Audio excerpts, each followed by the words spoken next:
Today, in my life over the past few weeks, I felt a little lost career-wise. I've been working in the enterprise software design space for the past year, and I'm not really sure if that's where I want to go in the next 2 to 3 years. I've been spending my evenings doing personal projects on my own where I can get back into visual design and see if that's something that I enjoy. In the world right now, we're living through the great resignation. A lot of people are quitting their jobs or thinking about quitting their jobs, and they're trying to rebuild their lives around the lifestyles that they want.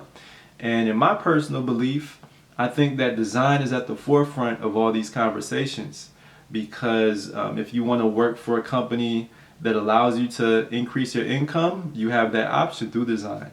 If you want to freelance and do your own thing, and design allows you to do that, right? So I feel like design is really we're just in the beginning stages of how design kind of reshapes the world that we live in.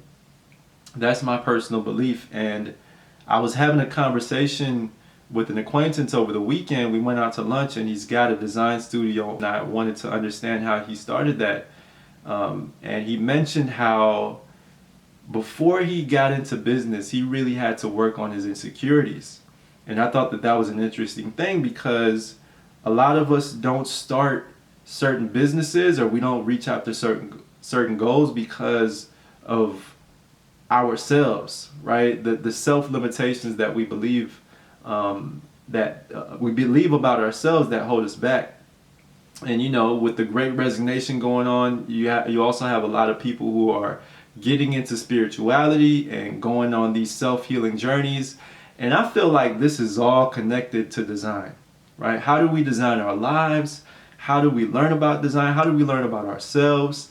I wanted to kind of use this video as a journal for myself that I can look back on in the next 1 or 2 years, but also use it as a way to reassure you, if you're feeling the same way, that you're going to be okay, right?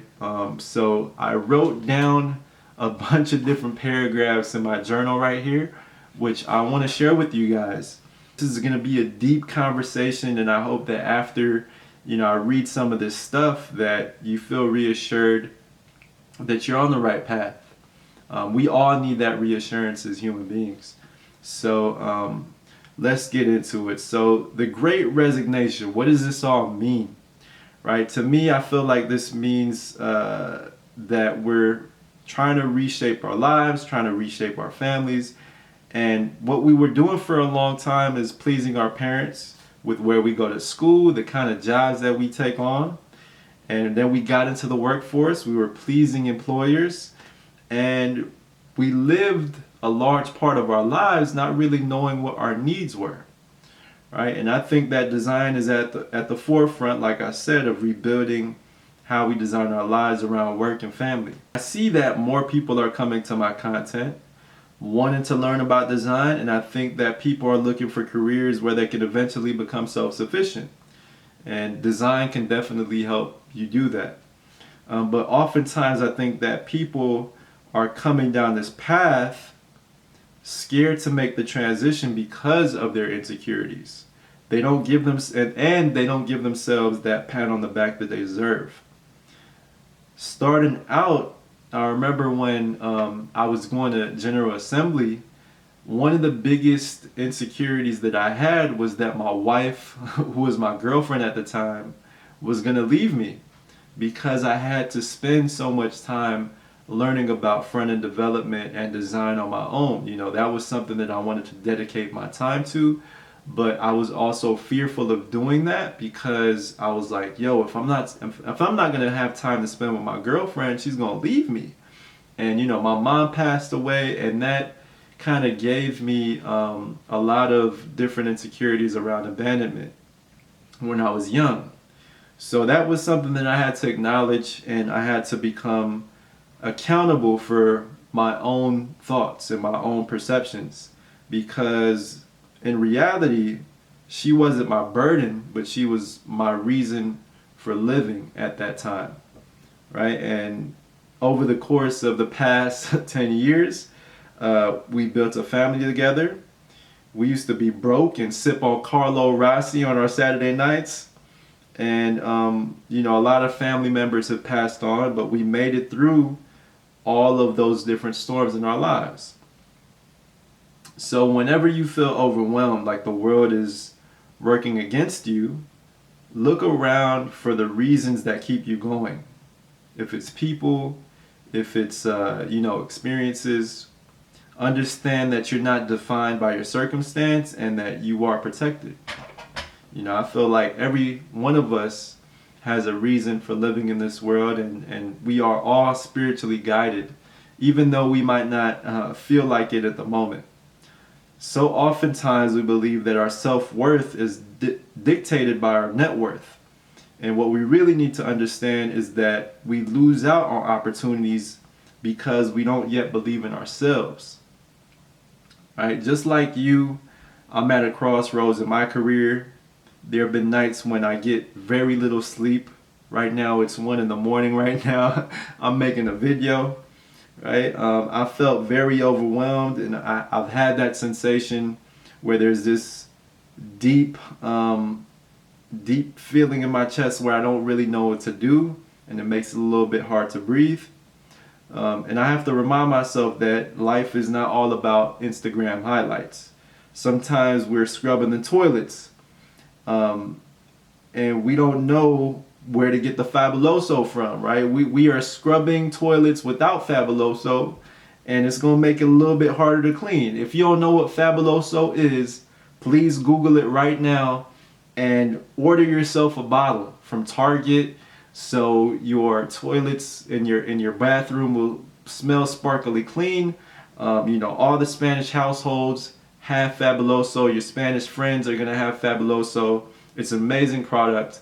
And I'm not sponsoring Fabuloso. You know, they're not sponsoring me. But I think it's a good product. And let's get back to our, you know, regularly scheduled program right now.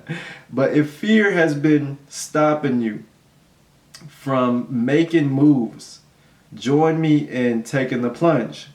Write down the story of your life as if it were a movie. All the good parts and all the bad parts.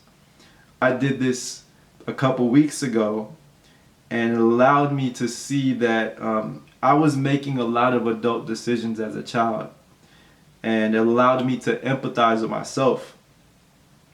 You know, for so long in my life, I feel like I've been running, trying to survive on my own. And, you know, I feel like a lot of us as black and brown people, we want to get to these high stages in our lives, but there are so many different challenges that we have to go through, whether that's a teacher not believing in us, whether that's us trying to just survive in our communities and be safe, right? Or parents not really believing in us pursuing creative careers because they came here as immigrants.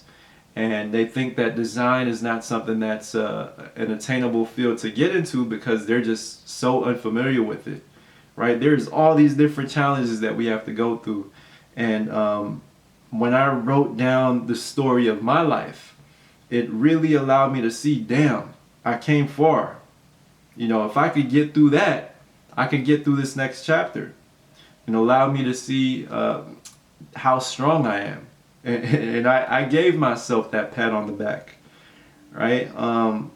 And I feel like when we reframe the internal dialogue that we have with ourselves, it can allow us to be the cheerleaders that we all need, right? In times where we feel like nobody's cheering for us. Right now I'm at that chapter where, you know, I'm going through a bunch of stuff. I'm feeling all these different emotions, but this is the part where life gets a little bit exciting, right? You don't know what to do, but if you were looking at a panoramic view of your life from heaven, right? These kind of moments where you feel lost, I think those are the opportunities where you can make your story a little bit more exciting and make it what you want to make it, right? If you could think about your life as a movie, this is how you make it the Academy Award picture that you want to see. Right, so yeah guys, that was what I wrote in my journal.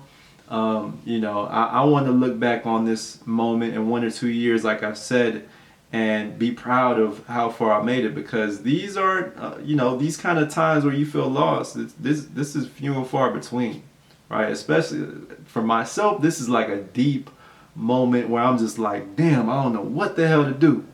But I've become okay with that because I know that I'm guided and that I'm protected, right? Anytime that I've been through these kind of challenging times of feeling lost, I've always seen how God has paved a path for me that I didn't even think that I would go on, right? So if you're feeling that way as well, hopefully me reading this to you gives you a little bit of reassurance that you're going to be okay, even when you think that you're not. So anyways, guys, this was fun for me. I know that I'm going to look back on this in a few minutes or a few months, and I'm going to be like, damn, Jeremy, you did it again. But anyways, guys, I hope that you're doing well. Stay blessed, stay safe. If this video helped you out in any way, you already know the deal. Like, comment, subscribe. I'll see you guys in the next video. Peace.